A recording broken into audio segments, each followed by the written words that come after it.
So here are some important tips when you start searching for your dream house. Number one is identifying your requirement. Most of the people take a lot of time in searching their final house because they are not sure about their own requirement. Requirement as in what are they looking at in their house?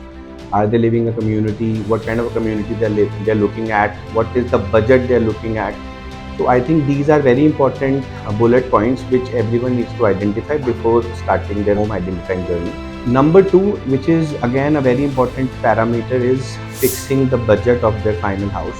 So everyone should fix their budget before starting searching for their house, because most of the times we are puzzled about the fact that the house which you like is not coming in your budget. Whatever is coming in your budget is kind of your family or yourself are not liking it. Number three is becoming flexible. Either you have to become flexible in your requirement. Sometimes you get what more than what you're expecting. Sometimes you get a little less than what you're expecting. But if you want to fix that particular house in your budget, then you have to compromise somewhere, which is okay, because or otherwise you have to be flexible in increasing your budget to identify your final house which you want to take. Number four is keeping your finance checked, which includes if you want to take a home loan, you need to take a pre-approval of the home loan, because sometimes it happens when you like the property, your budget is also fine, but let's say you're looking for a loan of 50 lakh rupees to buy your final house, so you don't get that particular loan because of your financial irregularity. So you need to get it checked. Plus, it also helps you in negotiating with the seller, because when the seller is aware that you have a pre-sanctioned loan from some other bank, then it becomes easy for you to negotiate, because the seller will treat you as an extremely serious buyer. So that is also something which is very important and that will also give you a relief in terms of prolonging your decision to take the final house. Then comes your down payment, which you need to save before thinking of buying a house. So generally, bank gives you a loan up to 80% of your property, so you have to save up to 20% of the total value which you have fixed for your home buying. That is very important for you to consider. Also, these are some points which you need to identify before starting to search your property.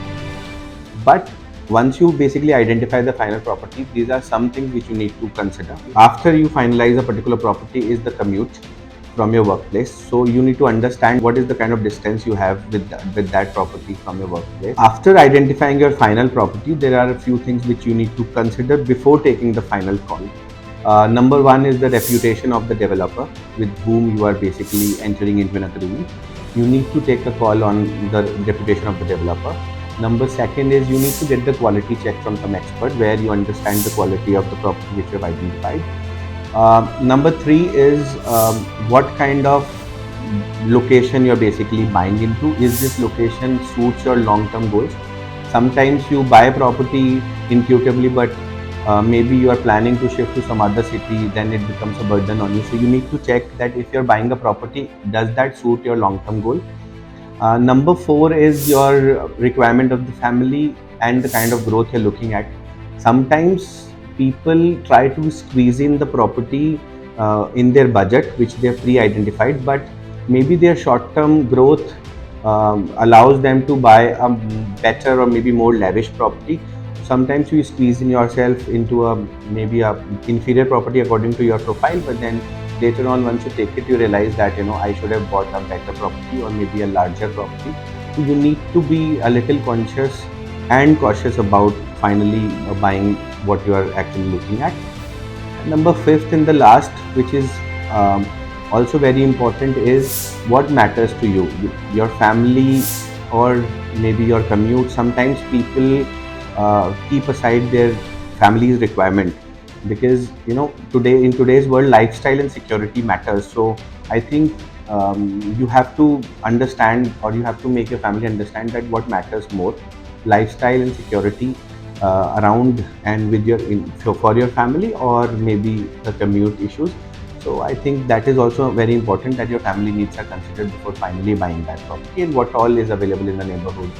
Are there good health facilities around the neighborhood? Are there good public transportation around that particular neighborhood? So that is also something which you need to consider before taking the final call on a particular property.